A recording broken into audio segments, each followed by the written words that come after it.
আসসালামু আলাইকুম। আমরা বাগাচারায় আসছি। আমার এই তাসলিমা আপু আমার কাছ থেকে পার্লারের কাজ শিখছে। আমার প্রথম স্টুডেন্ট বলা ফুল স্টুডেন্ট আরো আছে, কিন্তু এই প্রথম কোন স্টুডেন্ট এইভাবে বাজারে দোকান দিচ্ছে।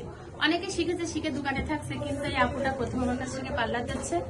দোয়া করলে আজকে অনুষ্ঠান, এজন্য আসলাম। সবাই দোয়া করবেন। পার্লারের ঠিকানা বলে দাও।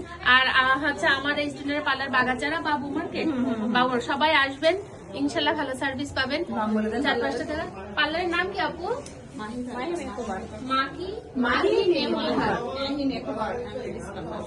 লেডিস কর্নার বাসের সাথে। এটা হচ্ছে লেডিস কর্নার। এখানে লেডিসের গেঞ্জি যাবতীয় জিনিস এখনো সাজানো হয়নি। হ্যাঁ, একটু দেখাও। অনেক সুন্দর করতেছে, মানে কাজ করেছে, এখনো সেভাবে করে উঠতে পারিনি। আজকে প্রথম দিন তো সব এলে বলো, অনেক প্রোডাক্ট বাসায় দেখে আসলাম। হ্যাঁ, এর ভিতরে কিছু রেখেছেন, আপনি সমস্ত কিছু গুছিয়ে নেন, ইনশাল্লাহ আরো একদিন এসে দেখে নেবো। আর যে প্রবলেম আমি আসবো অবশ্যই।